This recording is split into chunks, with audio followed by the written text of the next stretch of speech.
Chaque jour, des millions de bagages arrivent dans les aéroports des 4 coins du monde.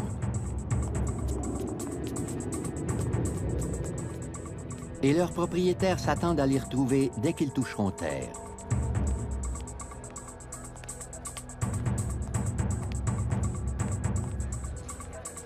Les valises subissent un balayage et une inspection. Elles sont ensuite triées et acheminées vers des milliers de vols différents. Mais l'une d'entre elles a provoqué une enquête unique dans l'histoire de l'aviation. Et a rendu les vols actuels plus sécuritaires. I want my bag checked through to Delhi.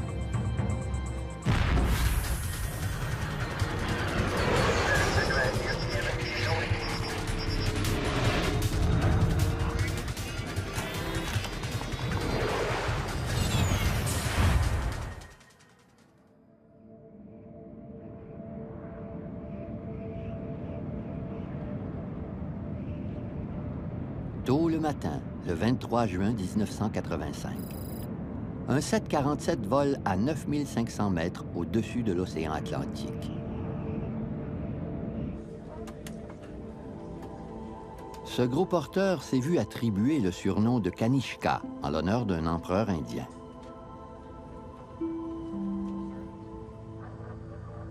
Parti du Canada, l'avion se dirige vers Londres avant de continuer sa route vers New Delhi.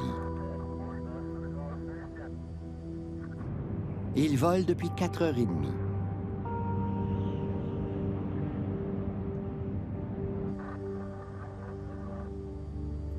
Le commandant de bord, Anse Narendra, est un pilote expérimenté d'Air India. Satwinder Binder est aussi commandant, mais aujourd'hui, il occupe le poste de copilote. Tandis que l'avion s'approche des côtes, le copilote Binder s'entretient avec le commissaire de bord. Yes, sir? Inshaw, do me a small favor. At the back of the plane, seat 54, a boy is sitting there.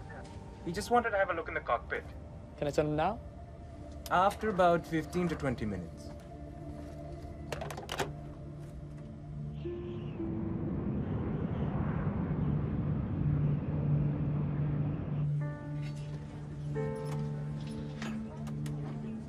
« 329 personnes se trouvent à bord du 747.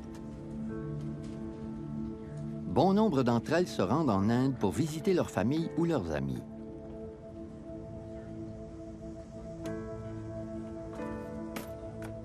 C'est le cas de Vishnu Pada qui voyage avec ses 2 filles. Leur mère Lata est déjà en Inde. On avait décidé de prendre de longues vacances en famille, car c'était le bon moment. À 8h06, le copilote Binder établit le contact radio avec le contrôle de la circulation aérienne d'Irlande. Shanwick, Air India 182, good morning. Station calling Shannon. Go ahead again, please. Thomas Lane et Michael Quinn travaillent au contrôle de la circulation aérienne de Shannon. Air India 182 is 51 north, 15 west at level 310. Estimate FIR at 0735. Air India 182, Shannon, roger. Cleared for London, flight level 310. Air India 182 is cleared to London, maintain 310. Do you want to come up front now? Yeah. Okay. Let's go.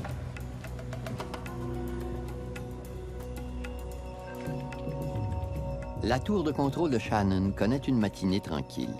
Les contrôleurs aériens surveillent seulement 3 avions. Pourtant, un fait étrange se produit. The signals are all jumbled up. Les signaux ont fusionné, ce qui nous empêchait de relever les indicatifs d'appel et les niveaux de vol des 3 aéronefs.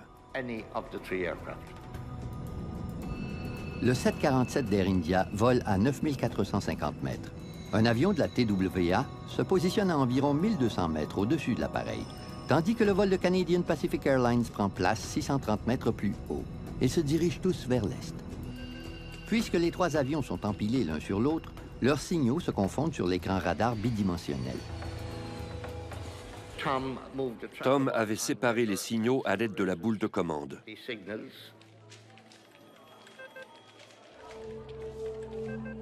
Deux des signaux réapparaissent sur le radar, mais celui du vol d'Air India a mystérieusement disparu.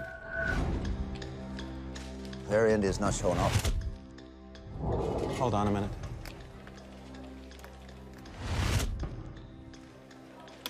Air India 182, do you read? Air India 182, this is Shannon. Do you read? Over. Il est maintenant 8h14. J'ai eu un mauvais pressentiment. D'ailleurs, je ne comprends toujours pas pourquoi j'ai téléphoné.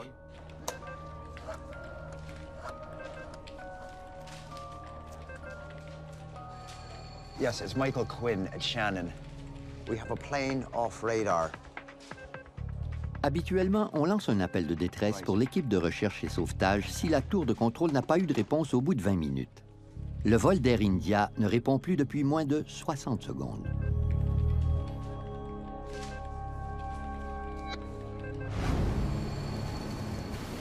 Quelques navires entament des recherches pour retrouver l'avion. La dernière position connue du 747 est à environ 290 km au sud-ouest de Cork.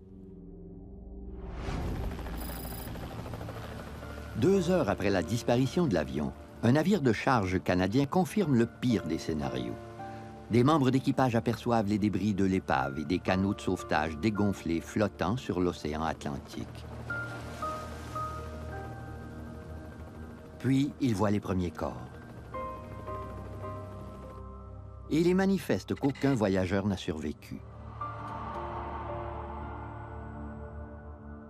En Inde, Lata Pada attend son mari et ses 2 enfants, lorsque son frère lui apprend la mauvaise nouvelle. Il m'a fait asseoir avant de me dire qu'un terrible accident venait de se produire. J'étais sous le choc. J'essayais d'assimiler cette information, mais en même temps, je me demandais déjà comment je pourrais vivre sans eux.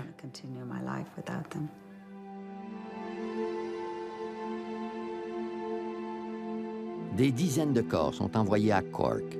Beaucoup d'autres suivront. Une tâche colossale attend les enquêteurs. Ils doivent découvrir comment les voyageurs sont morts et surtout ce qui a causé l'écrasement du vol 182 d'Air India.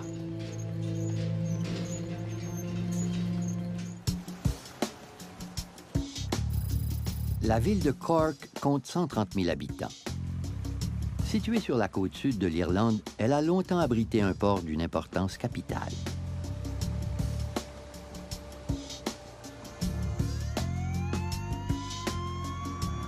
Le 23 juin 1985, une horrible cargaison débarque sur ses quais.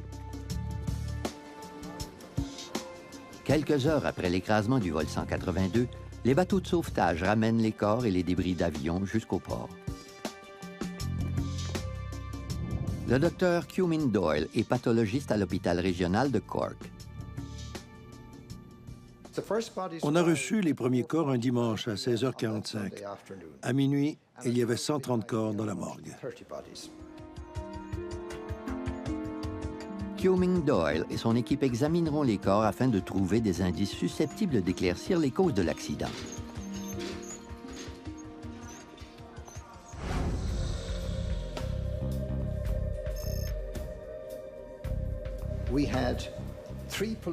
Trois policiers ont examiné les corps. Un photographe, un expert en balistique et un dentiste légiste qui a examiné leurs dents et leurs visages dans le but d'identifier les victimes. En 4 jours à peine, 132 corps sont autopsiés. On a examiné toutes les surfaces externes des corps et chaque détail a été noté minutieusement.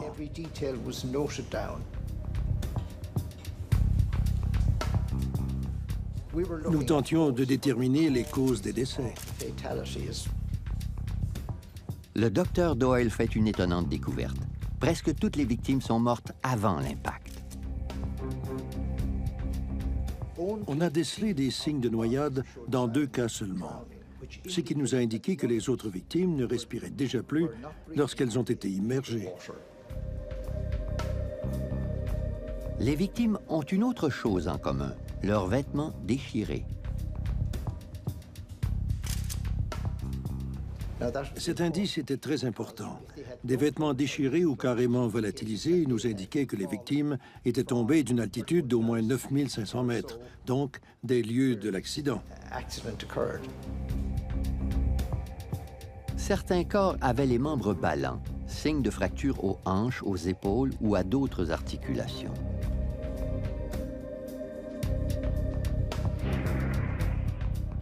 H.S. Cola est enquêteur en chef dans l'affaire de l'écrasement d'Air India. Ses membres ballants lui révèlent que les passagers n'étaient plus dans l'avion lorsqu'il a percuté l'océan. Ces blessures sont typiquement causées par une chute brutale. Elles correspondaient à celles d'un passager violemment projeté hors d'un avion en plein vol. Les autopsies ont démontré que l'avion s'est démantelé à haute altitude.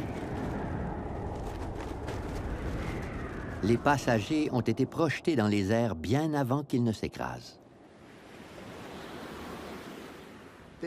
Les blessures nous ont permis de déduire que l'avion avait été détruit à 9500 mètres d'altitude.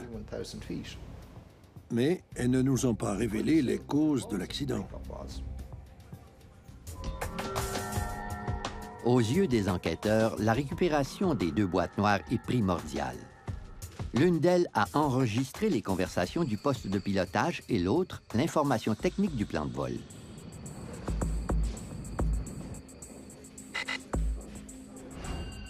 Les 2 enregistreurs sont munis de radiophares qui envoient des signaux à une fréquence attitrée.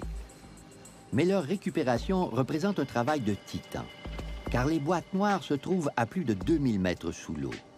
Et leur signal radio s'éteindra au bout de 30 jours. Le journaliste Salim Jiwa a étudié la tragédie du vol 182. Comme il fallait rapidement retrouver les boîtes noires, 3 pays ont participé aux recherches: l'Angleterre, l'Irlande et l'Inde.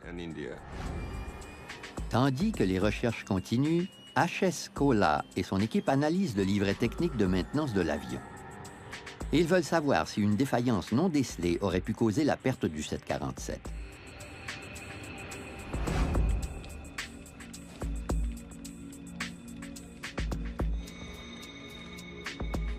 Ils découvrent une importante information. L'appareil d'Air India possédait 5 moteurs à réaction.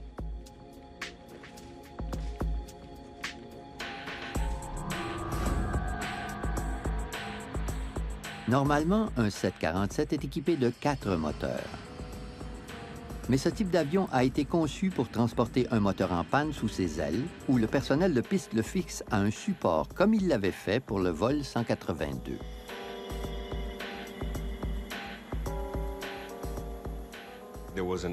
Un moteur laissé derrière par un autre avion avait été monté sous l'aile de l'avion. Le moteur additionnel crée une importante résistance du côté gauche de l'avion.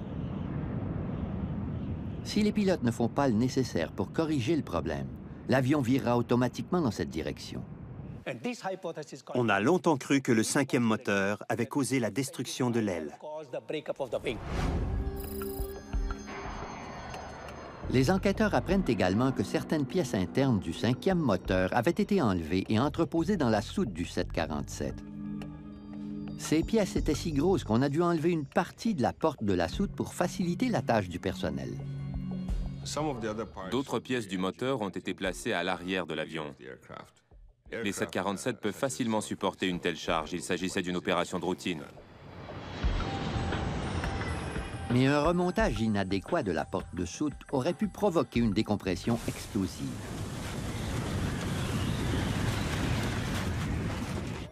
En 1974, peu après son décollage de Paris, un avion de Turkish Airlines a perdu une porte de soute en plein vol. La brutale décompression a détruit l'appareil et tué tous ses passagers.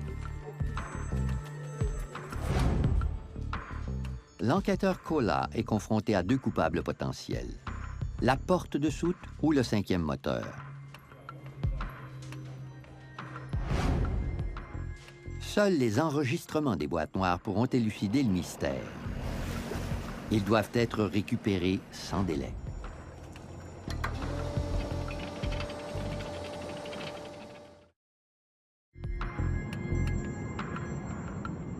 Environ 2 semaines après le début des recherches, l'enregistreur de conversation et l'enregistreur de bord sont enfin localisés.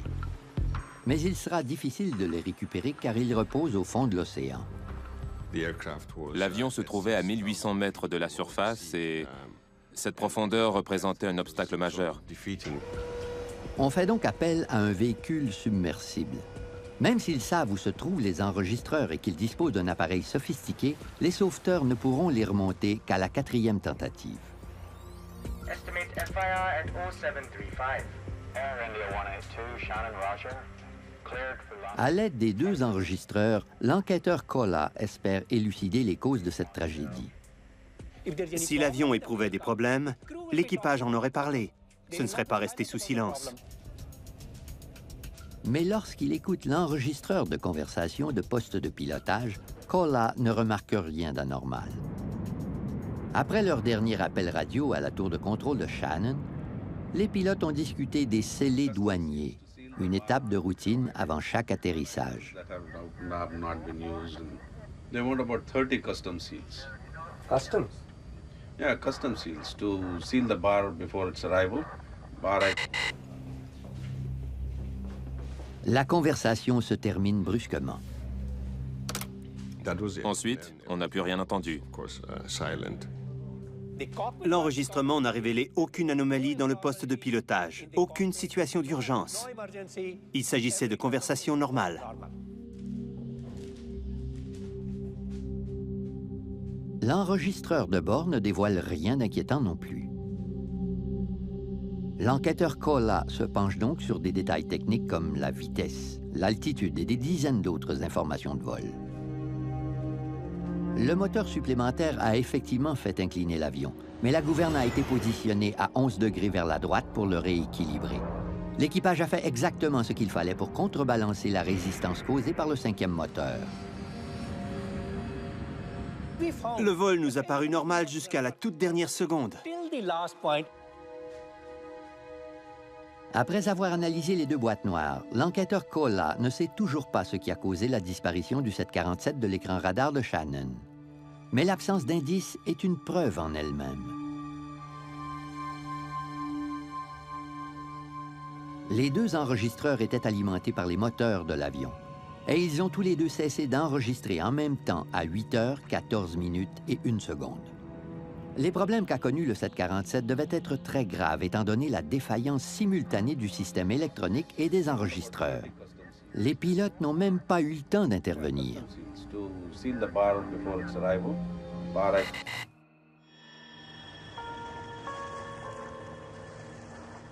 Selon les enquêteurs, 2 scénarios pourraient expliquer l'accident. Une violente décompression ou un attentat à la bombe.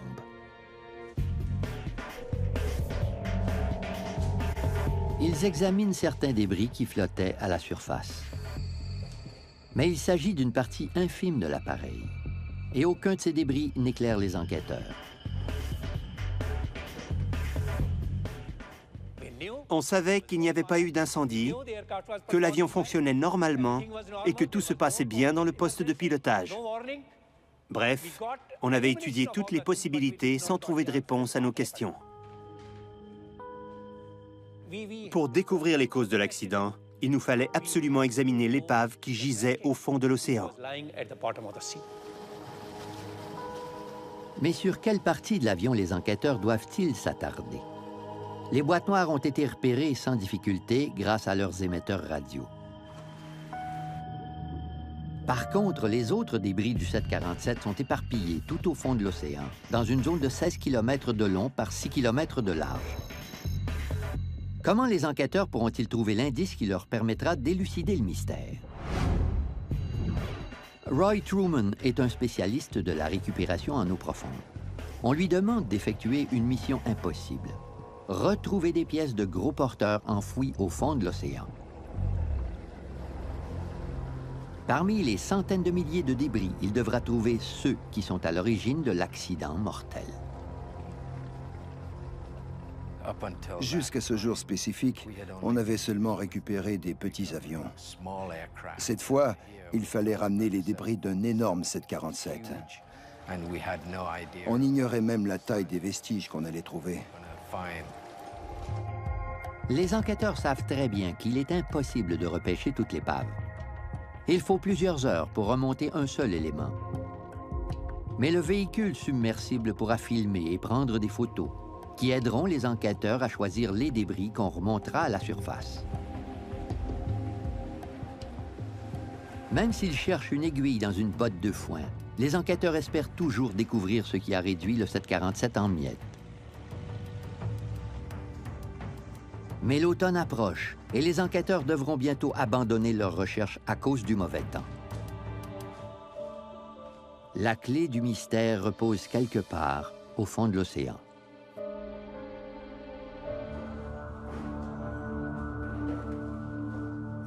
Les enquêteurs indiens fouillent le fond marin afin de savoir pourquoi le vol 182 s'est écrasé.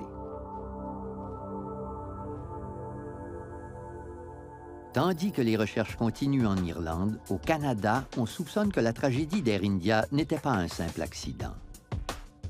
Lorsque les policiers passent en revue la liste des passagers du 747, ils remarquent un nom. De nombreux passagers du vol 182 ont embarqué à Vancouver, où ils avaient fait escale. Ils devaient continuer leur voyage vers l'Inde à bord du vol 182. Mais au moment du départ, un passager qui avait pourtant acheté son billet manquait à l'appel. Le billet avait été acheté par un monsieur Singh. Il n'y avait pas de prénom, juste une initiale. Il s'agissait d'un nom fictif et cette personne n'avait jamais eu l'intention de prendre cet avion. Monsieur Singh n'est peut-être pas monté à bord, mais il s'est présenté à l'enregistrement. Next, please. Any way to Toronto? And I want my bag checked through to Delhi. Sir, I can't do that. Your reservation is only confirmed to Toronto. Oh, I am confirmed. This is my ticket. Jeannie Adams est une des préposées aux billets de la société Canadian Pacific. Mr.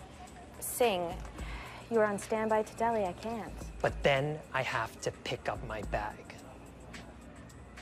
I can't check your bags through to India if you are not confirmed. But I am indeed confirmed. Wait. I'll get my brother. He'll tell you. Au moins 30 personnes attendent devant le guichet. Can't do that, sir. Your reservation. La préposée n'a pas de temps à perdre. Oh, okay. I'll check it through. But you have to check with Air India when you get to Toronto.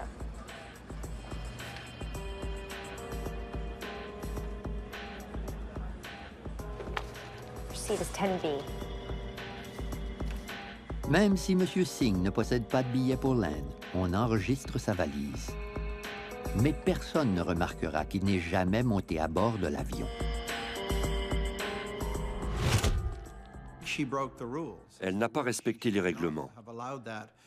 Elle n'aurait jamais dû effectuer une correspondance intercompagnie vers New Delhi. Mais elle a été malmenée et dominée par M. Singh devant tout le monde. Et à son grand regret, elle a fini par lui donner raison.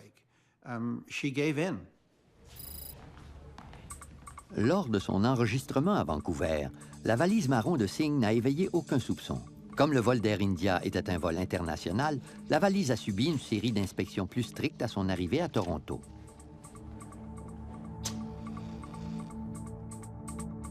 This is what it will sound like.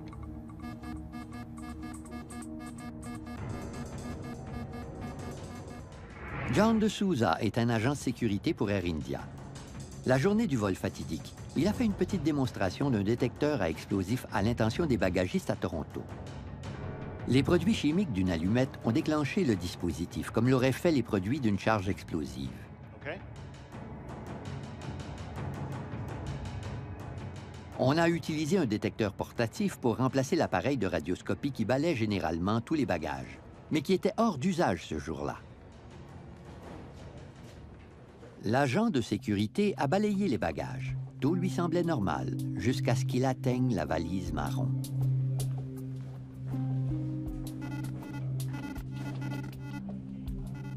Le dispositif se déclenche, mais il n'émet pas le son entendu durant la démonstration.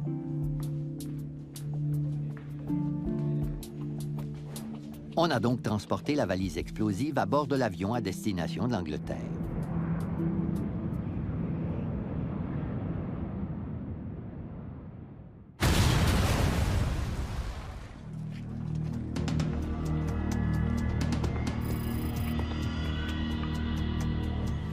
Au moment où le vol 182 d'Air India survole l'océan Atlantique avec la valise de M. Singh, une explosion survient à l'aéroport Narita de Tokyo. 2 bagagistes meurent et 4 personnes sont blessées. Une bombe a été dissimulée à l'intérieur d'un autre sac de voyage en provenance de Vancouver. Il devait être embarqué dans un 2e avion d'Air India. La valise a explosé au sol avant qu'on la mette dans la soute de l'avion. Les bagagistes japonais ont peut-être manipulé trop brusquement la valise avant de la placer sur le transporteur à courroie. Un scénario identique à celui de Vancouver s'est produit à Tokyo. Un passager a enregistré son bagage sans monter à bord de l'avion.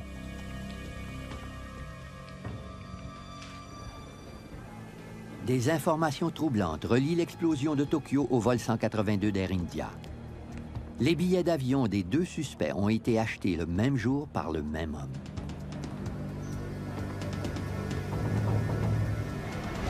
La catastrophe du vol 182 s'est soudain transformée en complot à l'échelle internationale.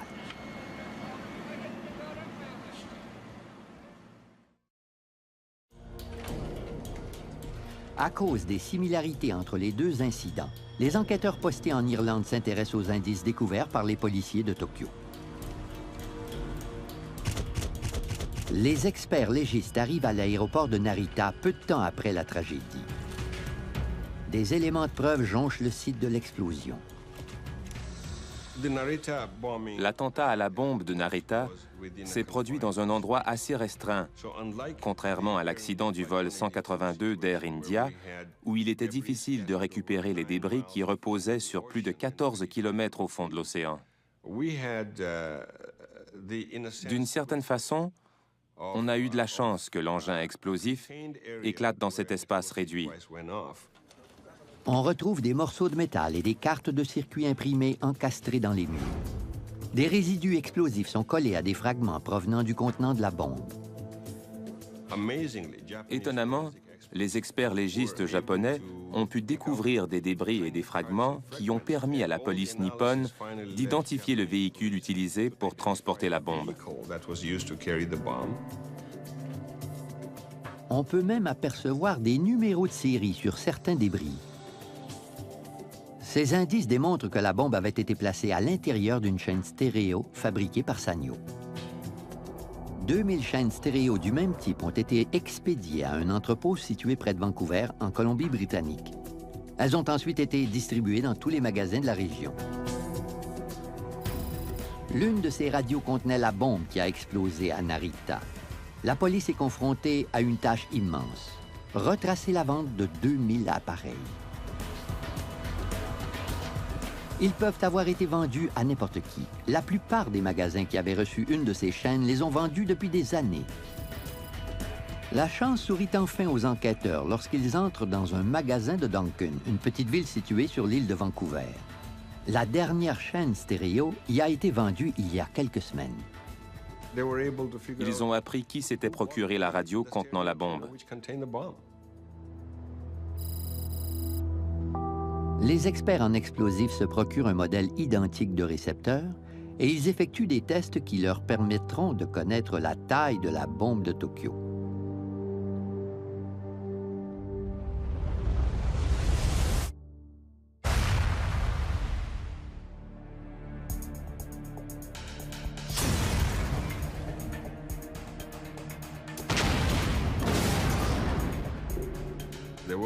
On a mené des expériences avec différentes quantités de dynamite afin de découvrir l'étendue des dommages causés par chacune des déflagrations. Après chaque explosion, il compare la taille des fragments de la radio à ceux qui ont été retrouvés à l'aéroport de Narita. Selon les experts, la radio qui a explosé à Tokyo devait contenir 4 bâtons de dynamite. Mais cette quantité de dynamite aurait-elle suffi à faire exploser un gros porteur? Connaissant la puissance de la bombe de Narita, il dépose la même quantité de dynamite à l'intérieur d'un conteneur rempli de bagages. L'explosion est dévastatrice. Toute décompression causée par une explosion provenant de la soute à bagages peut entraîner des conséquences désastreuses. 4 bâtons de dynamite peuvent très facilement faire exploser un avion.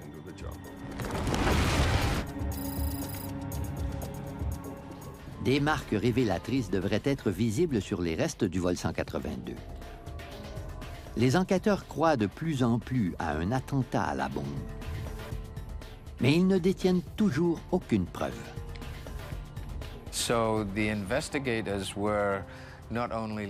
Les enquêteurs recherchaient non seulement une pièce brisée qui aurait pu provoquer une défaillance, mais aussi des indices révélant les origines de l'explosion, des brûlures, des taches de solvant ou même des sièges criblés de fragments.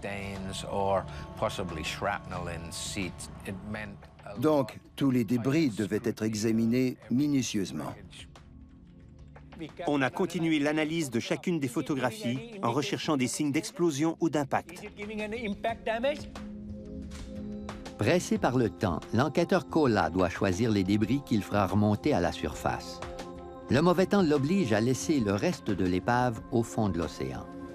L'enquêteur en chef espère que les maigres indices dont il dispose prouveront la présence d'une bombe dans la soute du 747. Tous les débris recueillis sont replacés à leur position originale sur une structure artificielle de 747. Et le plancher de la soute avant suscite particulièrement l'intérêt des enquêteurs. Lorsqu'on a trouvé cette pièce de l'avion, on a remarqué qu'elle comportait des trous créés par l'expulsion très rapide de projectiles. On dénombre jusqu'à 20 trous. Dans chacun d'eux, les parois sont orientées vers l'extérieur de l'avion, un peu comme les pétales d'une fleur. C'est un signe classique d'explosion. Les enquêteurs découvrent autre chose sur la paroi latérale de la soute. Des trous identiques à ceux du plancher sont identifiés. Ils semblent aussi avoir été produits par l'explosion.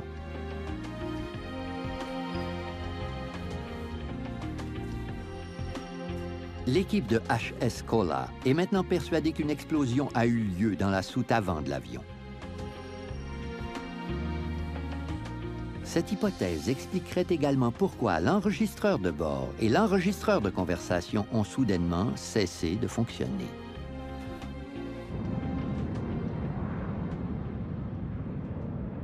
Comme dans les autres 747, le compartiment électronique du gros porteur d'Air India se situait sous le poste de pilotage.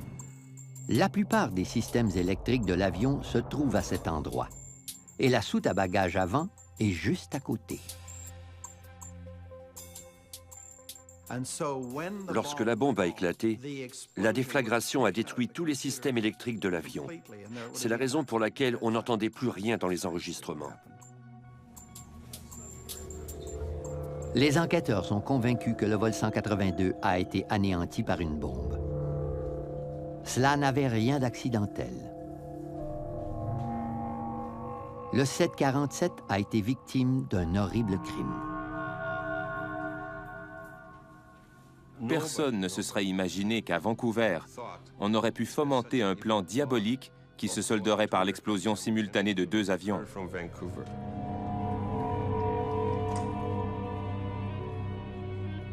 Le travail rigoureux des enquêteurs leur a permis de reconstituer les événements du 23 juin 1985. À Toronto, on a embarqué la valise de M. Singh à bord du 747 d'Air India.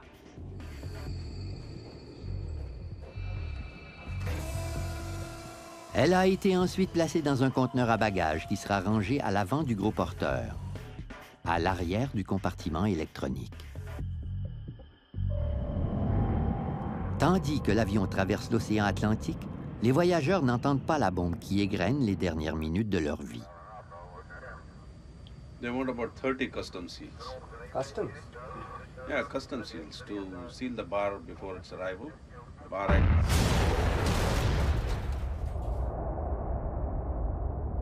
Lorsque la déflagration a pulvérisé le plancher du 747, ces fragments ont été projetés vers le plafond de l'avion, dont le fuselage s'est aussitôt ouvert. L'air pressurisé de l'avion s'est rapidement échappé, arrachant brutalement les passagers de leur siège.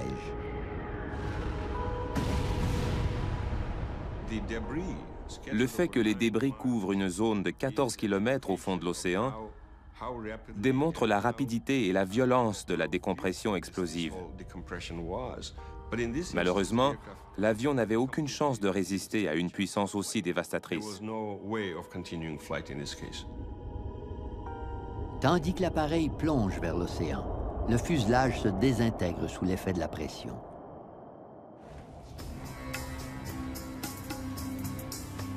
Après des mois de travail acharné, les enquêteurs croient connaître la cause de la tragédie aérienne d'Air India. Ils ont démontré qu'une bombe avait provoqué l'écrasement du 747. Il incombe dorénavant aux policiers d'appréhender les terroristes. Les morts du vol 182, ajoutées aux victimes de la bombe de Narita et à celles qu'elle aurait pu faire en explosant en plein vol, ont poussé les autorités à améliorer la sécurité des avions de passagers. La chasse aux terroristes continue, mais d'énormes progrès ont été accomplis en matière de sécurité. On cherche même à rendre les avions plus résistants aux explosions.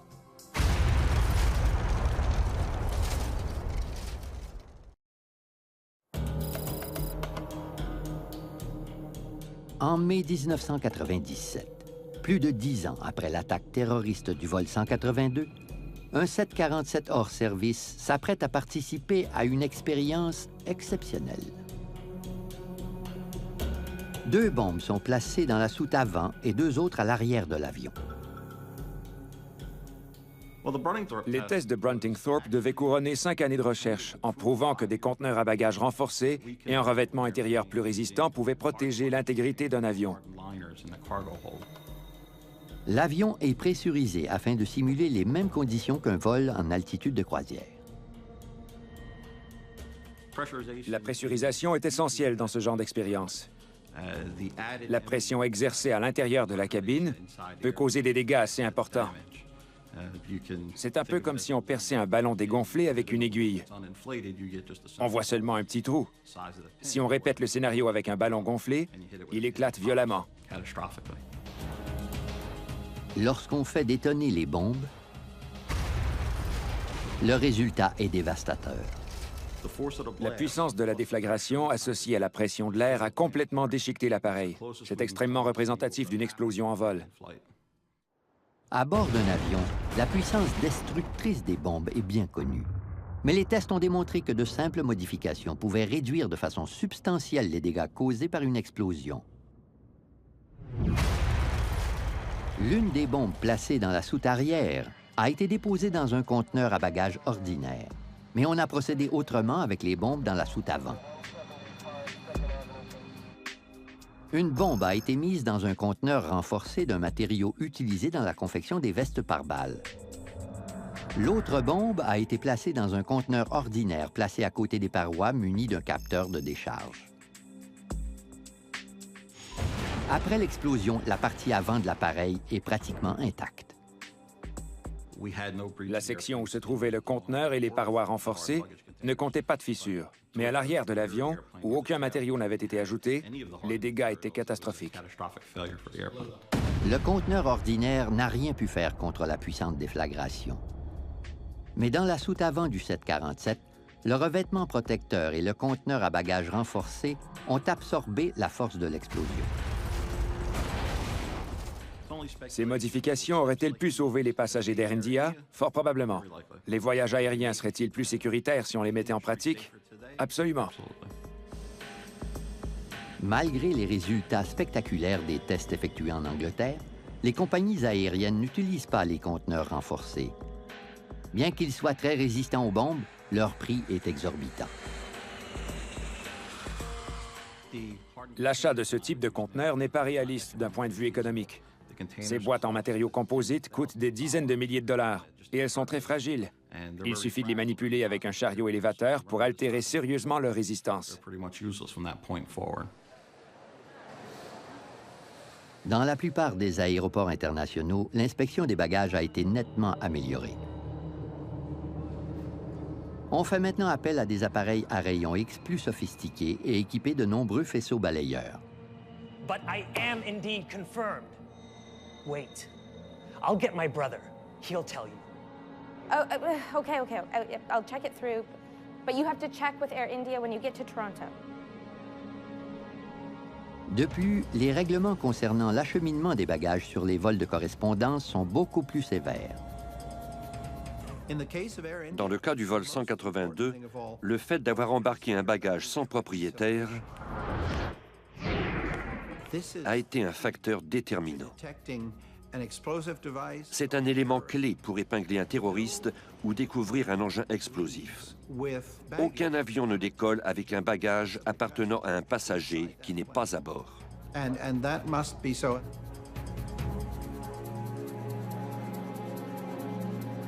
Seat is 10B.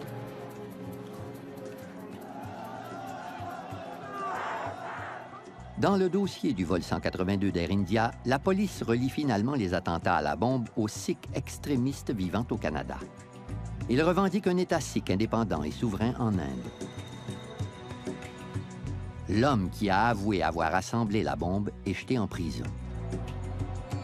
Le terroriste responsable des attentats meurt quelques années plus tard lors de son arrestation en Inde.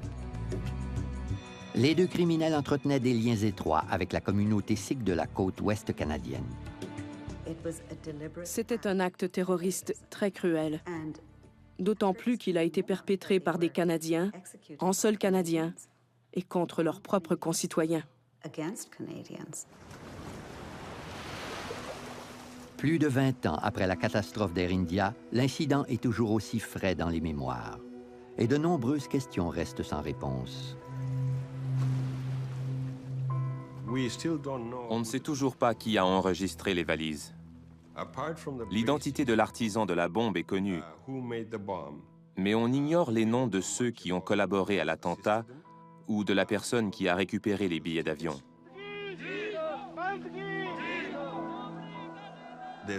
Un vœu de silence obscurcit encore cette enquête. En 2006, le gouvernement canadien procède à une enquête sur l'attentat à la bombe du vol d'Air India afin de connaître les circonstances exactes de l'incident. La mort terrible de toutes les victimes enflamme encore la population.